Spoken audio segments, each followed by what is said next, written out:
World Wonders by Barnaby Newbolt.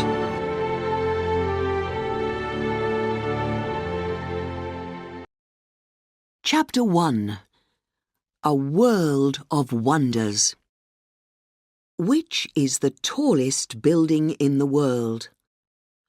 Which is the oldest building? Which mountain is the highest? Perhaps you know the answers to these questions, or perhaps you do not. But each of these questions has only one answer, and your answer is either right or wrong. But you can ask different questions. Which is the most beautiful building in the world? Which is the best waterfall? Which place in the world is the most wonderful? Each of us has different answers to these questions, and no one's answer is right or wrong. So, why do we ask the questions? Because the world is full of wonders, and we cannot see them all. But we want to learn about them, because perhaps one day we will see some of them. And because we like to know that they are still there. The Greek writer Herodotus asked himself these questions nearly 2,000 years ago. He described some of the wonders of the old still world. Today, nearly all of his wonders have gone. Only one of his wonders is still here. Do you know what it is? The wonders in the book by Herodotus were all buildings or statues, like the Colossus at Rhodes. This tall statue, more than 30 meters high, stood at the entrance to the harbour on the Greek island of Rhodes. Another wonder for Herodotus, his oldest wonder, and the only wonder from the old world still here today, was the Great Pyramid in Egypt. When Herodotus was alive, the Great Pyramid was already an old building, 2,000 years old. And for nearly 4,000 years, the Great Pyramid was the tallest building in the world. But for us today, wonders are not all buildings. Some of them are natural, like forests, rivers, mountains, or waterfalls. These are the new wonders of the world. Of course, they are not new at all. Our forests, rivers, and mountains are older than any of our buildings. For a long time, for thousands of years, some people did not think that they were wonderful. But then we started to lose them. Now we understand that the world is always changing. Buildings fall down, rivers lose their water, and forests burn. Because of this, it is important for us to learn about the wonders of the world. If we are not careful, we will lose them. Only one of the old wonders is still here today, after more than 2,000 years. In the next 11 chapters, you can read about some natural wonders and some wonders that were made by people. Are they the greatest wonders in the world today? What do you think? Video designed by English7levels.com. Chapter 2. Petra, City of Pink Stone. You always come to Petra from the east, and you always come on foot, or perhaps on a camel. The road to Petra is too narrow for a car. For the last 2 kilometers, you travel through a mountain, and the road is only 5 meters across. But the walls on both sides of the road are hundreds of meters high.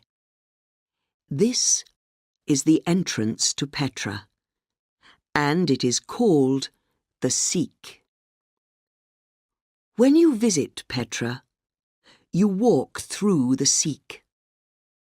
And when you come to the end of the Siq, you see the most beautiful building in the world.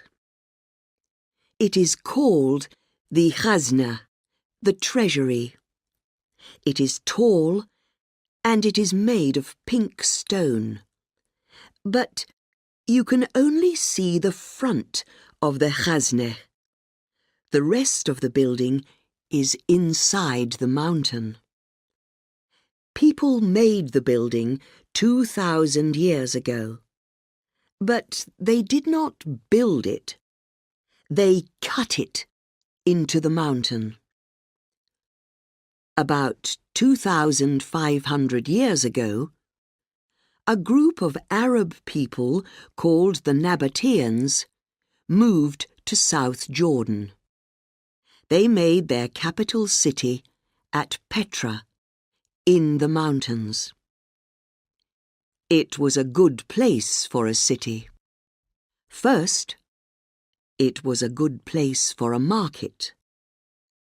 Petra was on the old road between Egypt and Arabia to the south, and Syria, Greece, and Rome to the north. Travellers came along this road with things to sell, like gold and spices.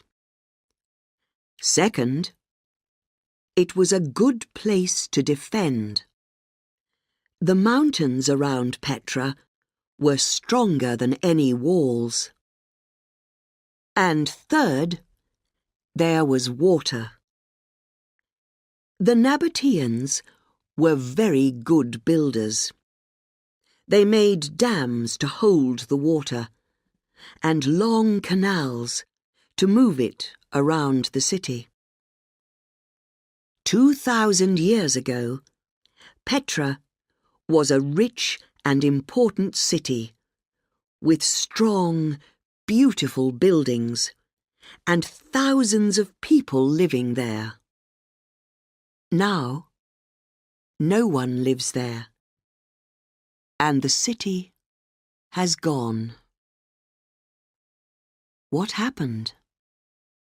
The Nabateans began to build Petra in about 400 BC, but then, in the year AD 363, there was a terrible earthquake, which destroyed much of the city.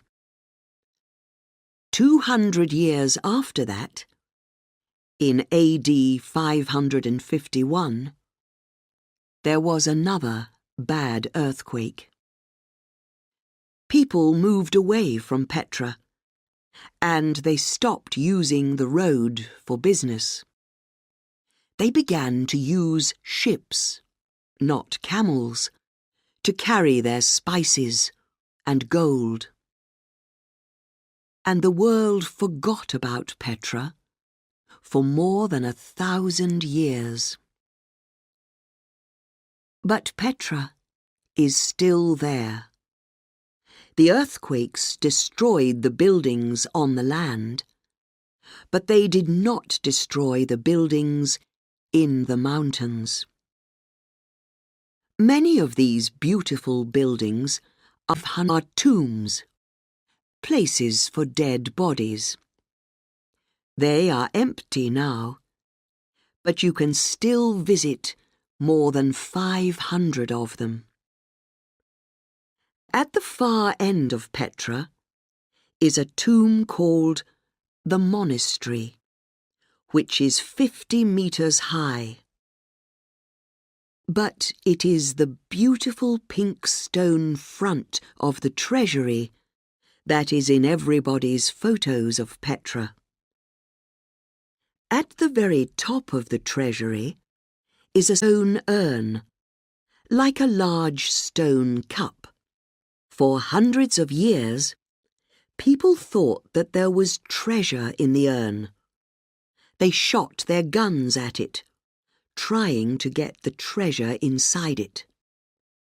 But of course, there is no treasure in the treasury or in the other tombs.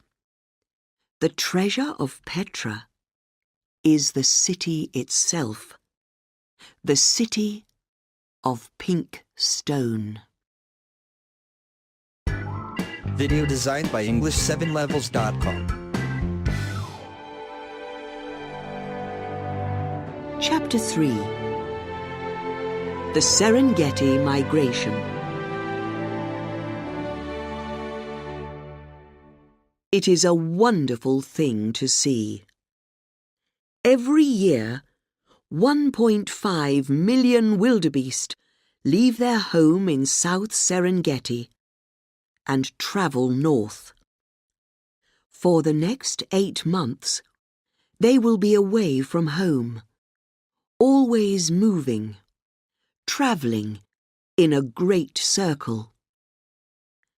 As many as 500,000 other animals, like zebras and gazelles, travel with them.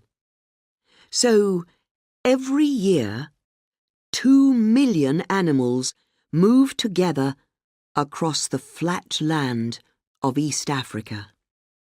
Why do they do it? It is dangerous. Every year, 250,000 of the wildebeest die on the journey. But they have to do it. They are migrating, moving from place to place to find food and water. And this is the longest and largest migration in the world, the Serengeti migration. For these animals, home is in the south, in Tanzania. From December to April, they live in South Serengeti and Ngorongoro. After the short rains, 1 or 2 weeks of rain in November and December, there is lots of grass, and the animals eat well. Soon, the baby animals will be born. Young zebra are born in January, and young wildebeest are born in February. All the young wildebeest, about 400,000 every year, are born during the same 3 weeks. Only a few minutes after they are born, they are on their feet and ready to run. And they need to run immediately. Hundreds of animals are waiting for them. Big cats like lions and leopards, and hyenas too. At this time of year, there is lots of food for everyone. In April, it is time to move.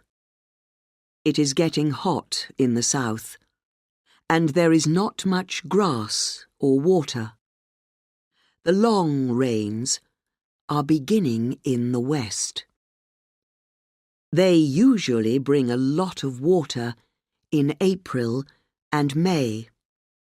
The animals can hear the storms, and they can smell the rain. They have eaten well for months, and they are strong.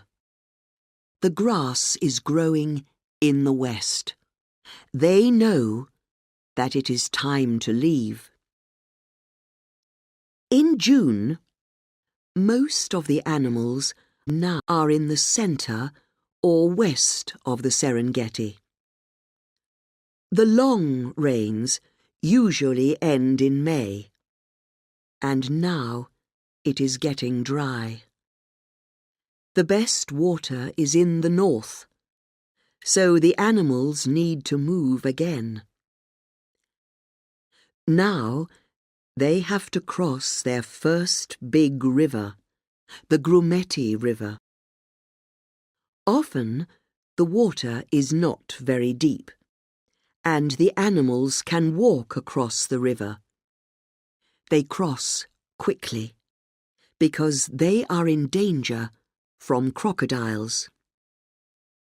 They move north to Ikorongo, and there they stop and wait.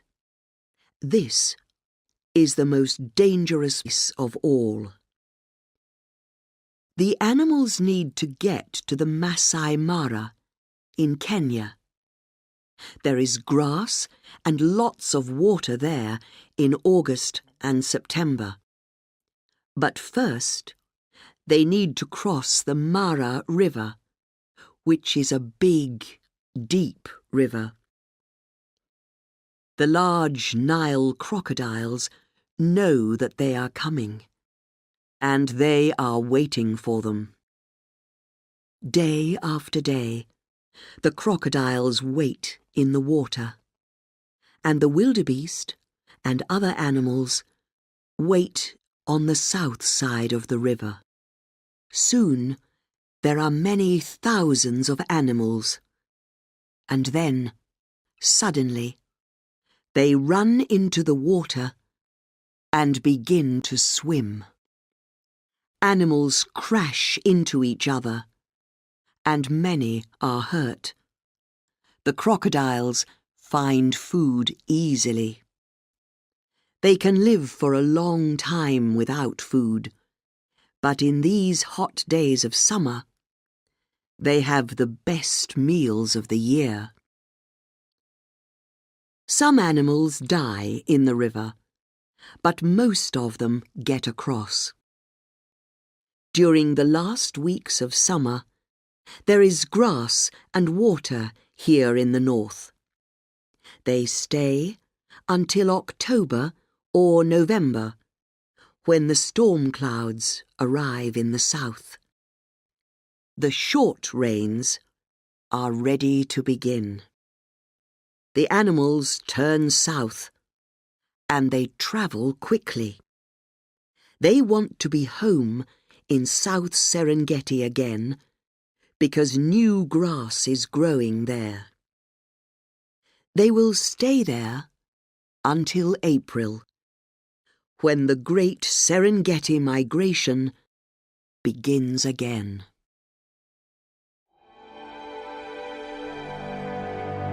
Chapter 4. Angkor Wat.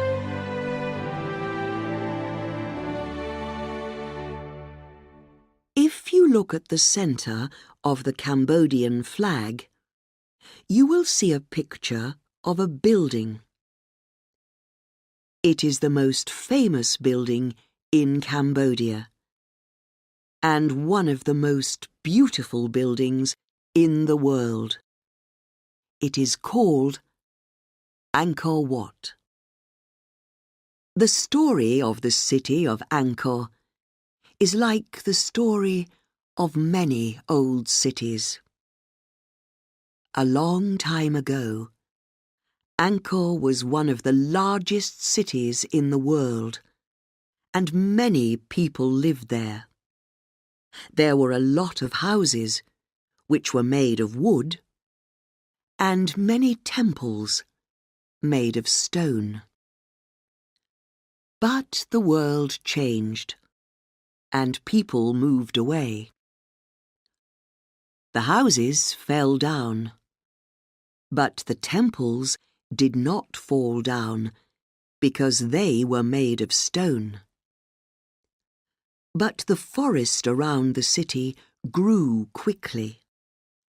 Trees grew up over the temples and hid them. Only one temple, Angkor Wat, could defend itself against the forest. Angkor Wat had canals full of water around it, on all four sides, and the forest could not cross the canals. The forest destroyed many of the temples in Angkor, but it did not destroy Angkor Wat. Angkor Wat was for some time the temple and capital city of one of the old Khmer kings.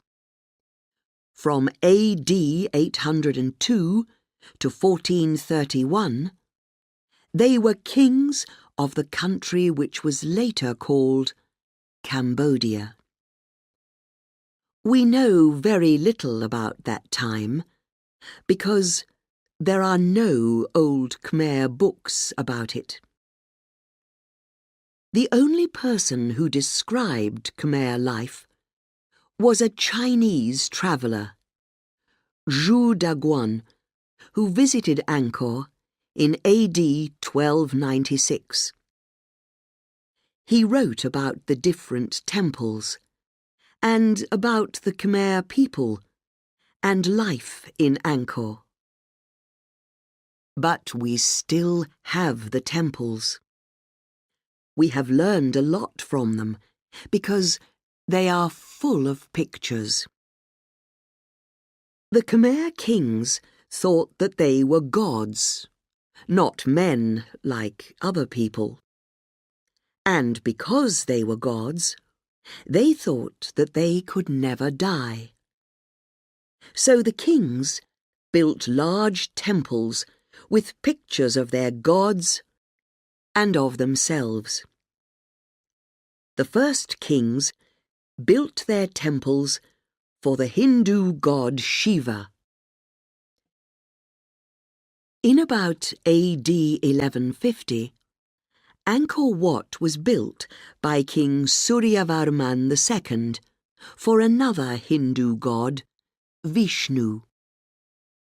And the people who built Angkor Wat cut pictures into the stone walls of the temple.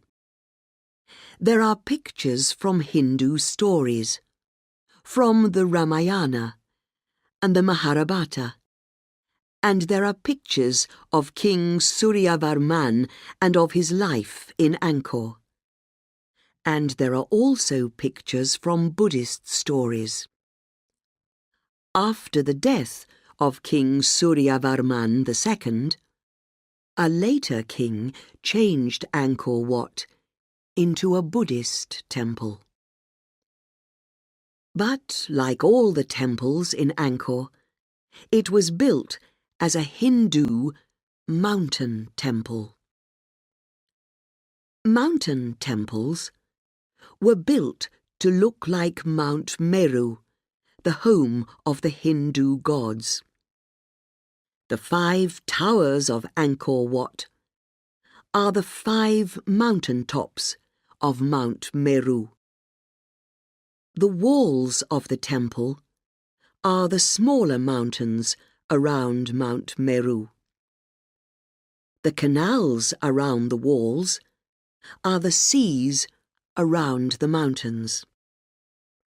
And, like a real mountain, it is hard to climb to the top of the temple at Angkor Wat. There is a lot to see in Angkor. Angkor Wat is the most famous of the temples. But the favorite temple for many people is a few kilometers away at Ta Prohm. The trees that grew up over the temple at Ta Prohm are still there, just like they were hundreds of years ago. The kings of Angkor were rich and strong, but they have all died, and their temples will all fall down.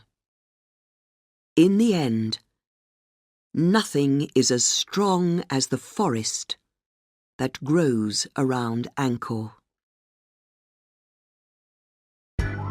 Video designed by English7levels.com. Chapter 5. The Iguazu Falls.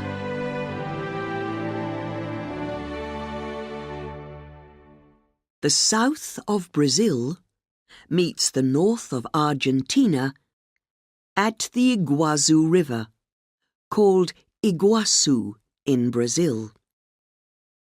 At this meeting place, the land in the north is higher than the land in the south. When the river comes to the end of the higher land, it falls off, like water that falls off the side of a table.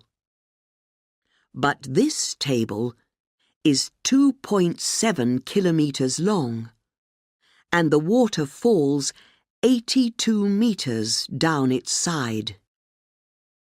These waterfalls are called the Iguazu Falls.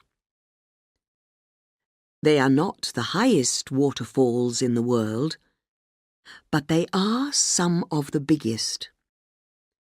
At dry times of the year, about 500 cubic meters of water comes down the waterfalls every second. But at wet times, from November to March, there is much more water. About 6,000 cubic meters of water every second. The Iguazu Falls are not special just because they are big. They are special because they are wonderful to see. They are not one fall of water. There are 275 different falls along 2.7 kilometers of the river. The largest and most famous of the falls is called the Devil's Throat. The water comes into the Devil's Throat from 3 sides. From the top, it looks like the letter U. The best place to see it is from the Brazilian side of the river. People have built a walkway, a wooden road above the river, at the mouth of the U, so you can walk near to the middle of the falls. It is often wet on this walkway, and not just from the rain. The falling water makes a wet cloud over the Devil's Throat for much of the year. Visitors can borrow raincoats from the visitor centre. Most of the falls are on the Argentinian side of the river. There are long walkways on this side to many places along the waterfalls.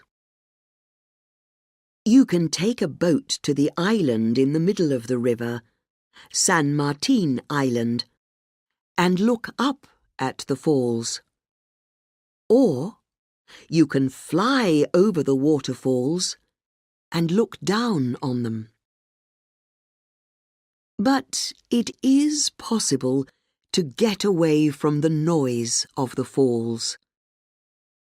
On both sides of the river, there are parks with wonderful flowers, trees, and rare animals, like the jaguar.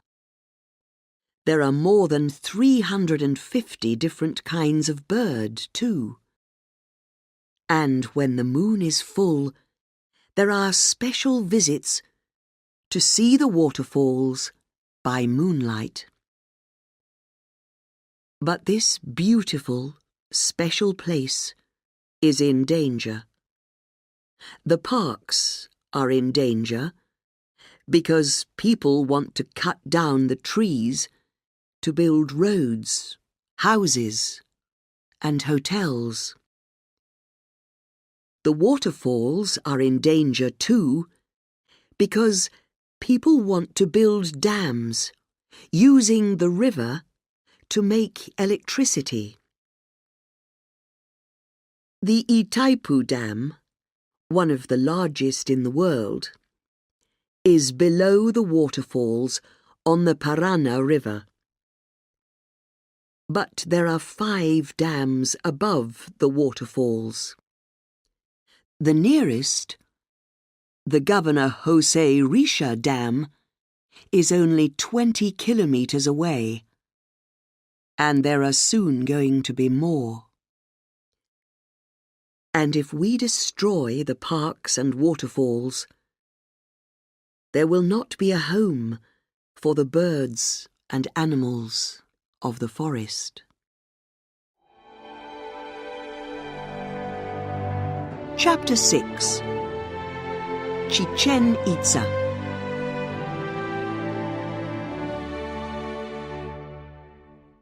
There are good days to visit places, and there are bad days. Usually, this is because of the weather. But for visitors to Chichen Itza, there are 2 days in the year that are the best days to visit. And this is not because of the weather. It is because of the earth and the sun.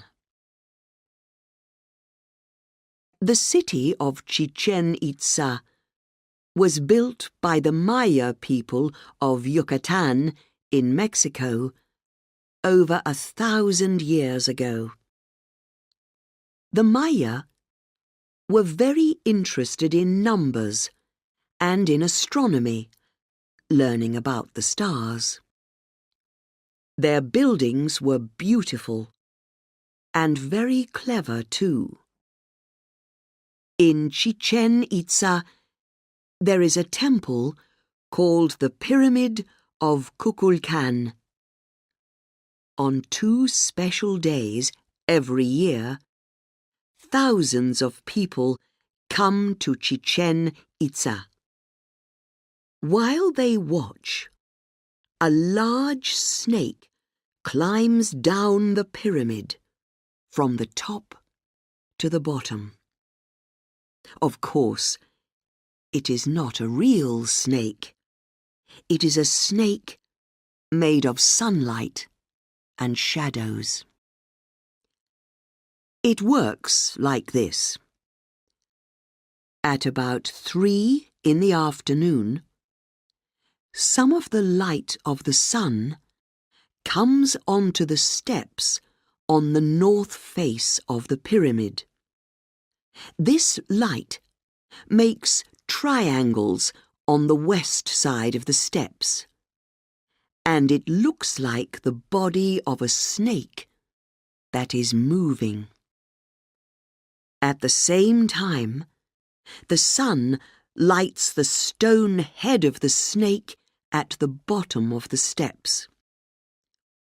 The snake god, Kukulkan, is coming down from his temple.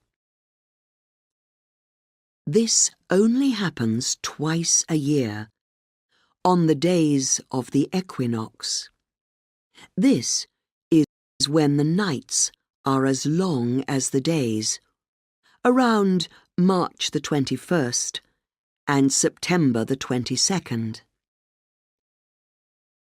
It is not easy to make a building like this today, but the Maya did it, without computers or other help, hundreds of years ago. The pyramid of Kukulkan also counts the days of the year. The pyramid has 4 faces, and there are 91 steps on each face. At the top, there is 1 more step in front of the temple. This makes 365 steps, the number of days a year. The Itzas were a group of Maya people, and the name Chichen Itza means at the mouth of the well of the Itzas. There are very few rivers in Yucatan, but there are natural wells, deep holes in the ground with water at the bottom. Just north of the pyramid of Kukulkan is the sacred well. This is a very big well. It is 60 meters across, and it is 27 meters from the top of the well down to the green water. Now, the water is still. But this was not always a quiet place. The Maya sacrificed people here. They killed them to please their gods. To do this, they threw men, women, and children into the well, and they died there. The Maya liked to sacrifice people, and they liked sport too. They played something like football in the great ball court at Chichen Itza.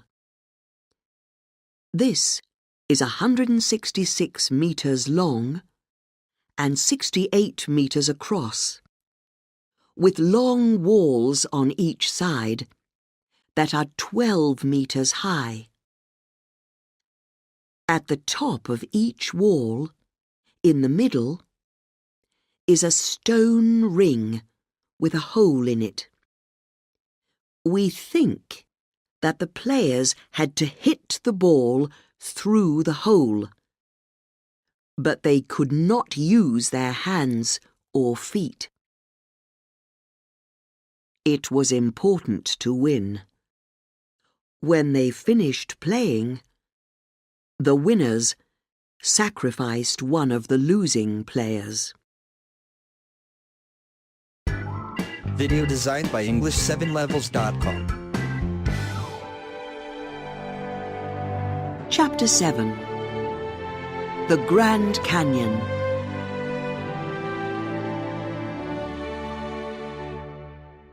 When you visit a mountain, you arrive at the bottom and you look up at the mountain.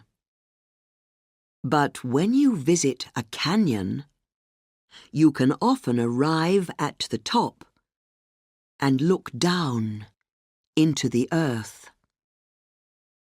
And when you look down into the Grand Canyon, you look down a long way.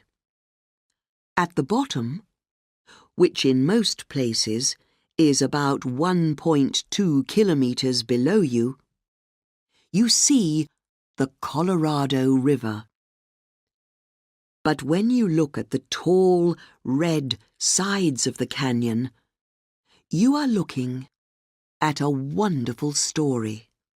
The story of how the earth was made. The Spanish word Colorado means full of color. This describes the Grand Canyon very well. It is not the river that is full of colour. It is the canyon itself. Its walls are made of layers of stone, some red, some yellow, and some brown or orange. Each layer of stone lies on top of the other layers, like a great sandwich. And this is how the canyon was made, just like a sandwich. But this sandwich began nearly 2 billion years ago. At that time, the world was a very different place. No animals lived on the land, and there were only a few in the sea. The land was different, too. Where North America is now, there was a large piece of land called Laurentia. Then, some new islands, made of very hard stone, pushed up out of the sea. Slowly, during about the next 200 million years, they moved across the sea. In the end, they crashed into Laurentia and stayed there. They were the first layer, the bottom layer, of the sandwich. Now, we call them the Vishnu basement rocks. There are nearly 40 different layers of rocks in the walls of the Grand Canyon. We usually describe them in 3 groups of layers: the Vishnu basement rocks, the Grand Canyon supergroup rocks, and the layered Paleozoic rocks. Paleozoic means old life. The second group, the supergroup, was even slower than the first. It took them about 700 million years to arrive, and they could not stay still. They moved around and fell over, slowly, until the next group of rocks arrived. The final group is the top layer in the sandwich, the flat layers of red, yellow, and brown rock. They did not move around. They stayed flat, and that is why they make interesting pictures. Everyone who visits the Grand Canyon takes pictures of these layers. Most of this story happened under the sea. That is where many of the layers were made. And then, about 75 million years ago, something big happened. Something pushed the land up out of the sea. It made the Rocky Mountains, and it pushed the Grand Canyon 3 kilometers up out of the sea. Of course, it was not a canyon then. It was a piece of flat land, hard and dry, like the top of a table.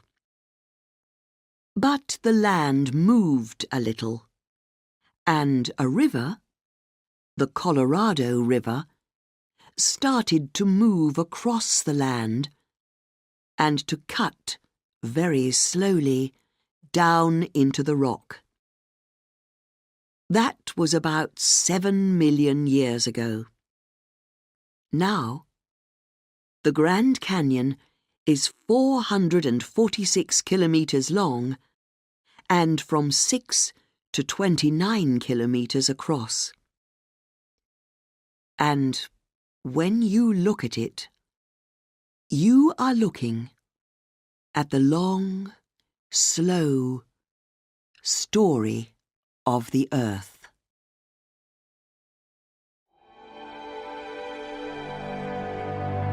Chapter 8. The Alhambra.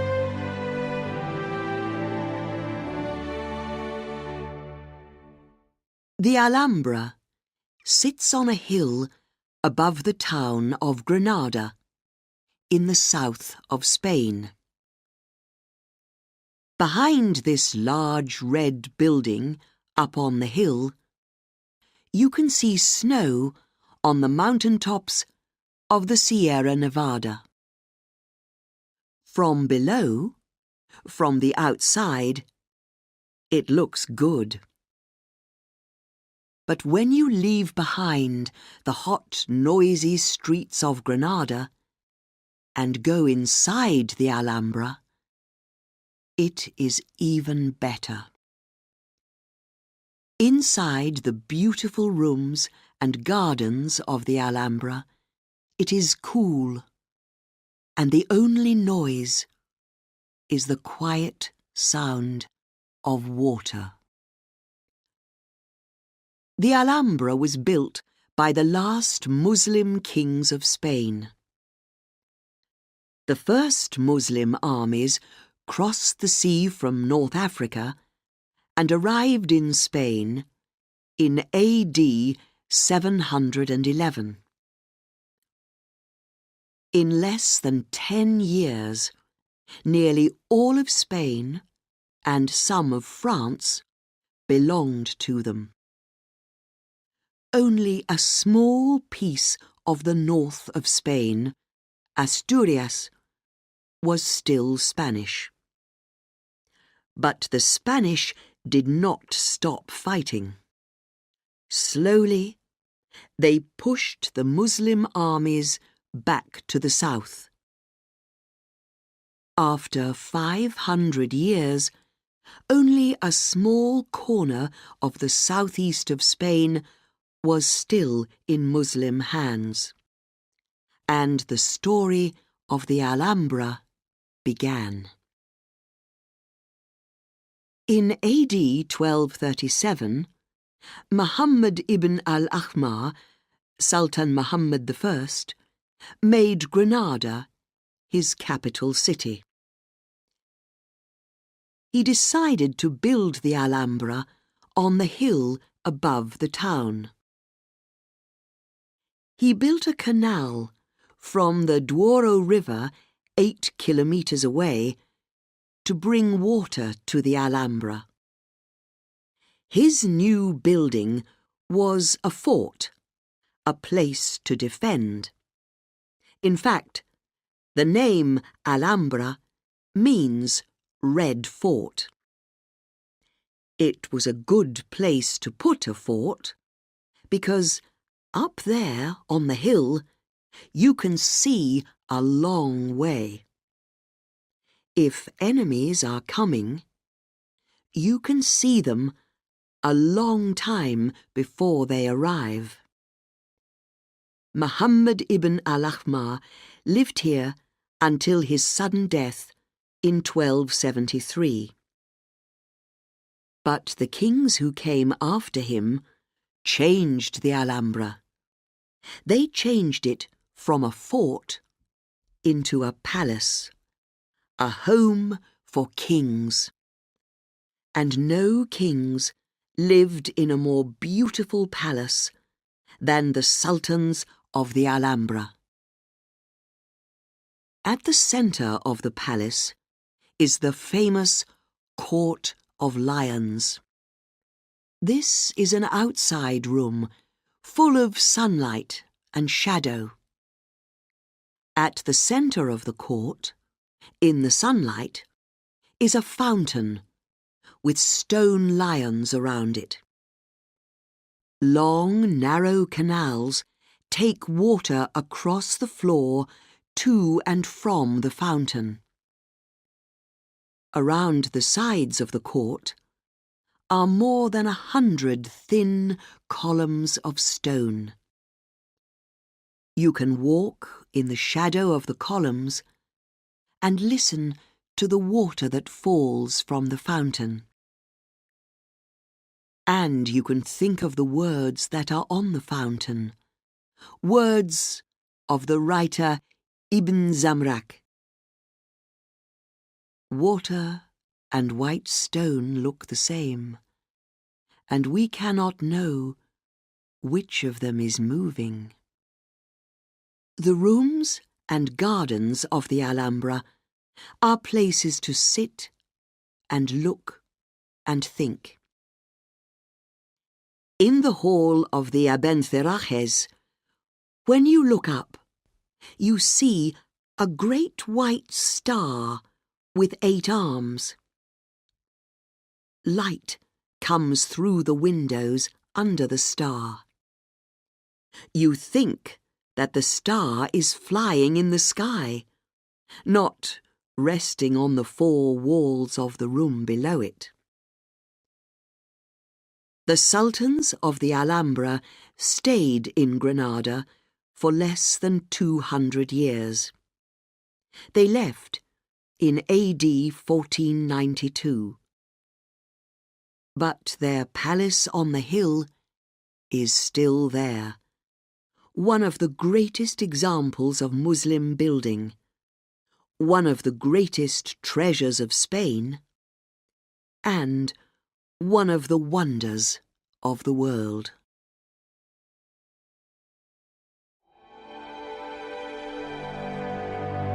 Chapter 9. The Lights of the Aurora.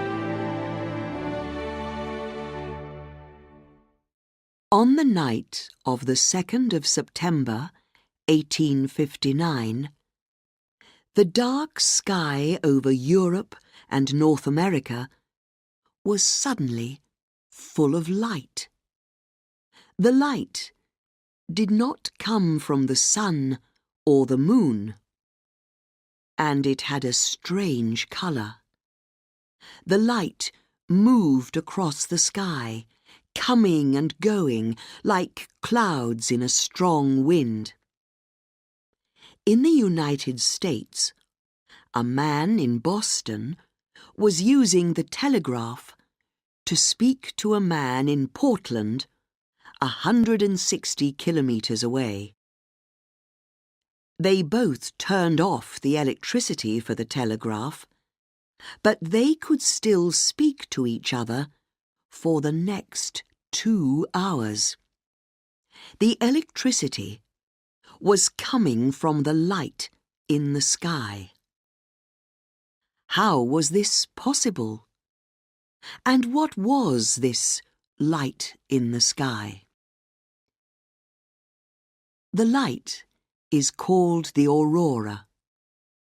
Usually, you can see it only at the very north of the Earth, where it is called the aurora borealis, or northern lights, or at the very south, where it is the aurora australis, or southern lights. But in 1859, something happened in the sun, a very large storm, and it moved the aurora across the middle of the Earth. We do not think that this ever happened before 1859, and we know that it has not happened since then. The light of the aurora does not come every night. It comes because of storms 150 million kilometres away in the sun. And the best times to see the light of the aurora are around the equinoxes, in March and September. Most often, the aurora is green, but it can be blue or red or any colour between. Sometimes the light is still, like the lights of a town far away. Sometimes the light moves, dancing in the sky. But why does the aurora happen? And why can we only see it at the top or bottom of the earth? The aurora is made by something called the solar wind, wind from the sun. We cannot see this wind or touch it. It is a wind of particles that travel away from the sun all the time at about 400 kilometers around second. Most of the particles never touch the earth. The earth has a kind of wall around it that defends it against these particles. This wall is called the Earth's magnetic field, and it pushes the particles away on either side. It is like water going to each side of a large stone in a river.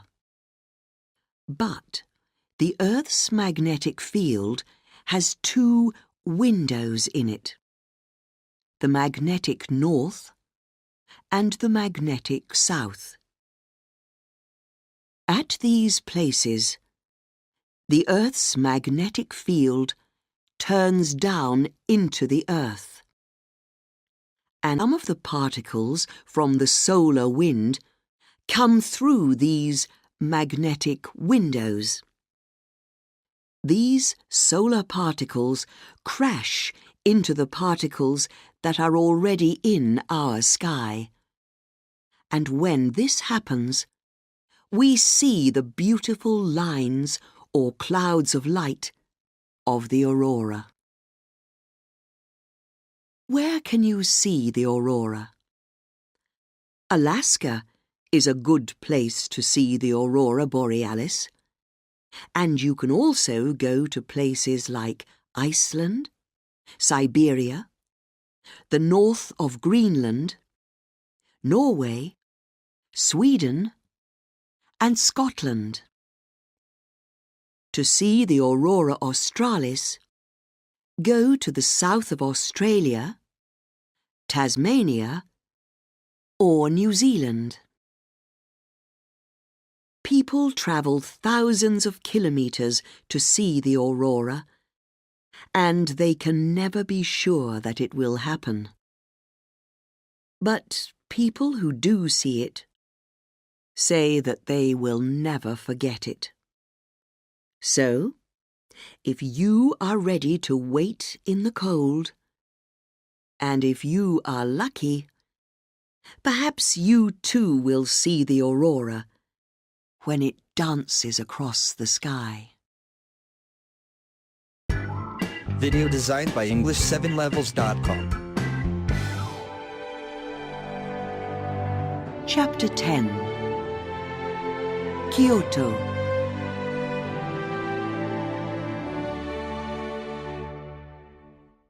The name Kyoto means capital city, and for more than 1,000 years, from 794 until 1868, Kyoto was the capital city of Japan.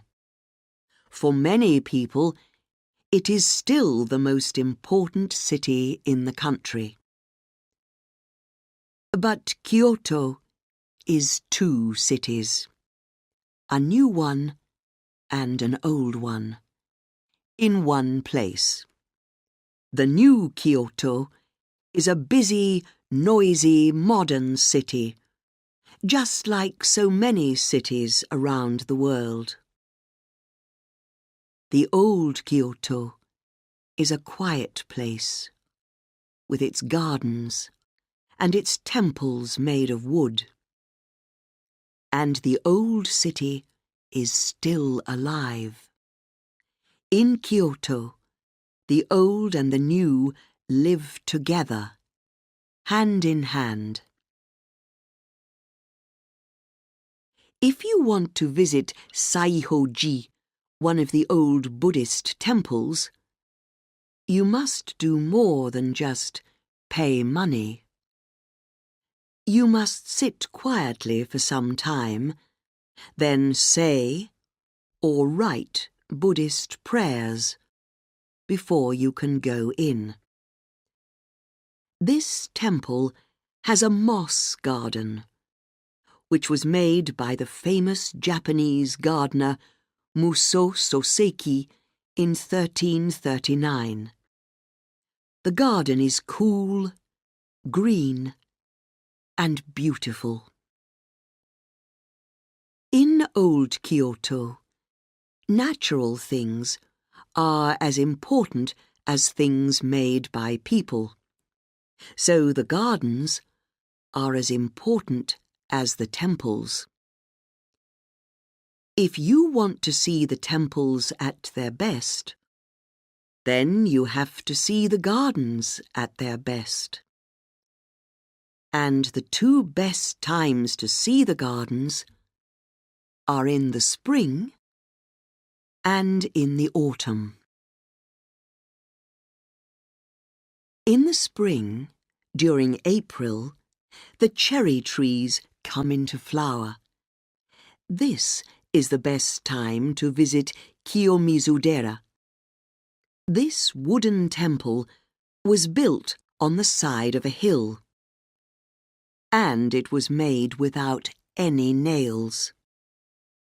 The front of the temple has tall wooden columns. You can stand here and look at the pink and white flowers of the hundreds of cherry trees. From here, you can see a lot of the city of Kyoto too. Kinkaku-ji, a beautiful gold temple, looks good at any time of year. In the spring, the cherry trees are in flower. In the autumn, the leaves on the trees change colour. They are now red, yellow, and green. And in the winter, everything is white when the snow falls. This temple was built by Shogun Yoshimitsu to be his home in 1397, but his son changed it into a temple. Fire has destroyed the temple 3 times. The last time in 1950. But each time the temple is built again, and the place is as beautiful as ever. The most famous garden in old Kyoto has got no flowers or trees at all. This dry garden in the temple of Ryoanji is made only of stones, but it is a very important place to Buddhists. The garden is 30 meters long and 10 meters across, and it has a little wall around it. In the garden, there are 15 large stones with moss around them in a bed of small white stones. Every day, the gardener of the temple makes lines in the small white stones, circles around the large stones, and lines between them. The large stones are in 5 groups, and it is only possible to see 14 stones at the same time. One stone is always hiding behind the others. It is possible to see the last stone, say the Buddhists, but only after you have sat still for a very long time.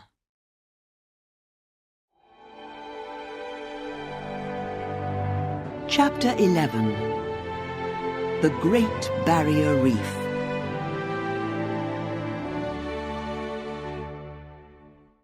The largest living thing in the world. That is how many people describe the Great Barrier Reef. And they are right, because this living thing is more than 2,500 kilometers long, and it is alive. The reef is growing all the time because of very small sea animals called corals. Corals are unusual animals because they make the island that is their home. This island is not made of stone. It is made by the corals from calcium carbonate. Millions of corals together make an island under the water, which is called a coral reef. And the Great Barrier Reef is a long line of about 3,000 coral reefs and 900 islands near the northeast of Australia.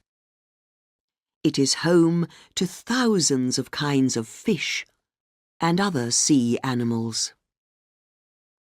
Coral reefs are good places to live. There are lots of holes, which are good places for fish to hide, and which are easy to defend. There are many dangerous fish around the reef, but there is lots of food too. There are not many coral reefs in our seas. Less than 1% of our seas have coral reefs in them. But our coral reefs are home to 25% of all things that live in the sea. And the important thing is this: coral reefs are beautiful places. Corals need seawater, but they also need sunlight. Because of this, corals do not usually live in deep, dark water. They prefer water that is less than 150 meters deep. So, the water around a coral reef is warm and full of light and life. Millions of visitors come to the Great Barrier Reef every year to see the beautiful reefs and sea animals. Some of the sea animals on the Great Barrier Reef are very rare. One of these is the sea cow, also called the dugong. Just like cows that live on the land, the sea cow eats grass, but it is a kind of sea grass that grows under the water. It is called a cow, but there is another land animal that is more like it. Just look at its nose.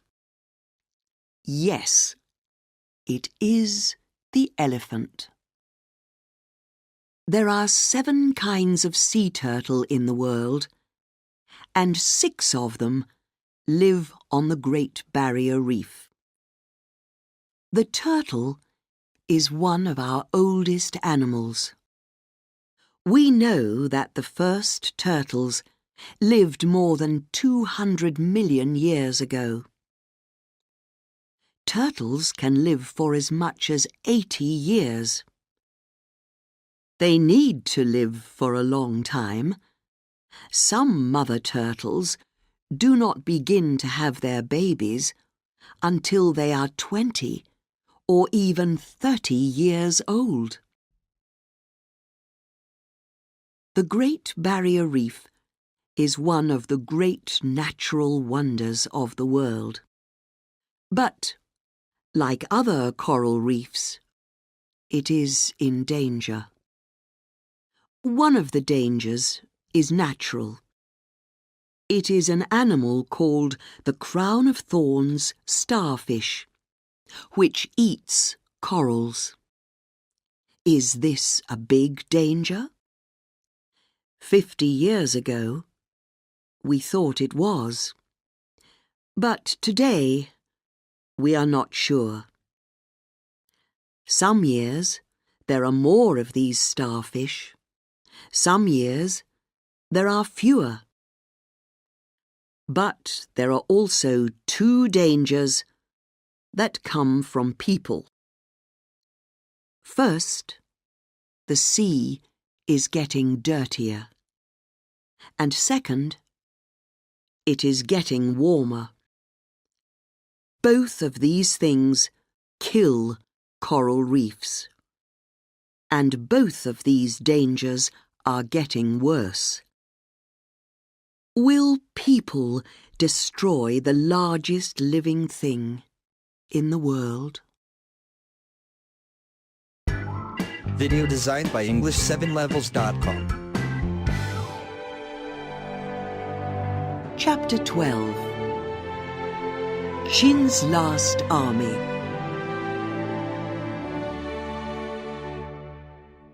In 1974, some workers were making a well in the ground near Xi'an in China. They were looking for water when they hit something hard in the ground. It was the head of a soldier. Not a real soldier, but a soldier made of terracotta. They took the soldier out of the ground. He was 2 meters tall, and he was beautifully made. And he was not alone. There were more soldiers under the ground, and horses, and weapons. The workers were looking for water, but they found an army. The army was made more than 2,000 years ago for a man called Ying Zhong, a man who changed the world. At that time, China was not one country, but 7 different countries.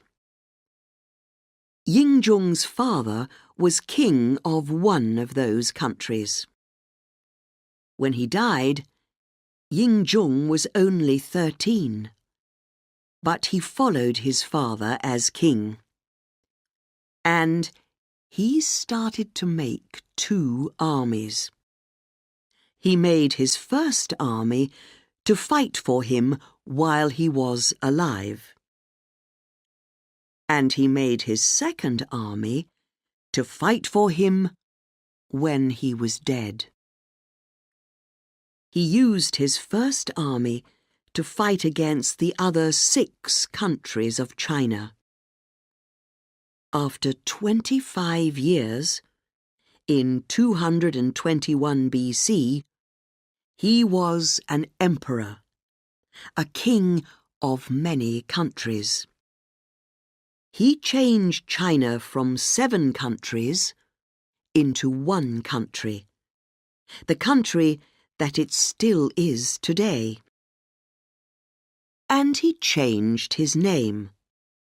His new name was Qin Shi Huangdi, the first emperor of China. But his second army was not ready yet. This army, the Terracotta Army, took more than 30 years to build. And he used 700,000 people to build it for him. they made more than 8,000 terracotta soldiers, each one with a different face, each one like a real person. And they gave each soldier real weapons to defend their emperor. They made horses for the soldiers to ride. They made people to play music for him, and dancers to dance for him, and birds to fly around his head. And when they were ready, the emperor put them all into the ground around his tomb. We know that this is true because we have found some of these things under the ground. Many of them are still under the ground. By 2010, nearly 1,900 of the soldiers were out of the ground. The rest are waiting for us to bring them out. We have found the soldiers who defend the tomb, but we have not opened the tomb itself. Not yet. There is an old story about the tomb. About 100 years after the death of the first emperor, in 210 BC, a man called Sima Qian wrote about the emperor and his tomb. He said that the tomb was as big as a city, with streets and houses, and an army to defend it. He said that the houses were made of gold and other kinds of treasure. For 2,000 years, no one thought that his words were true. But we have found the emperor's last army. What secrets are still waiting for us in his tomb?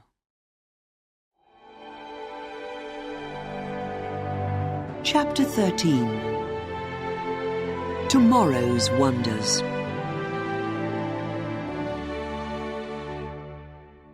Now you have read about 11 of the world's wonders, some from millions of years ago, and some from only a few hundred years ago. Of course, there are hundreds of others, and everyone has their favourites. 100 years from now, what will the favourites be? The Millau Bridge, more than 300 metres high, in the south of France. The Palm Islands of Dubai. The statues of Easter Island. The Channel Tunnel, which goes under the sea between England and France. The Three Gorges Dam in China. Or something newer still. Nobody knows. But we do know one thing. People will never stop making new and wonderful things.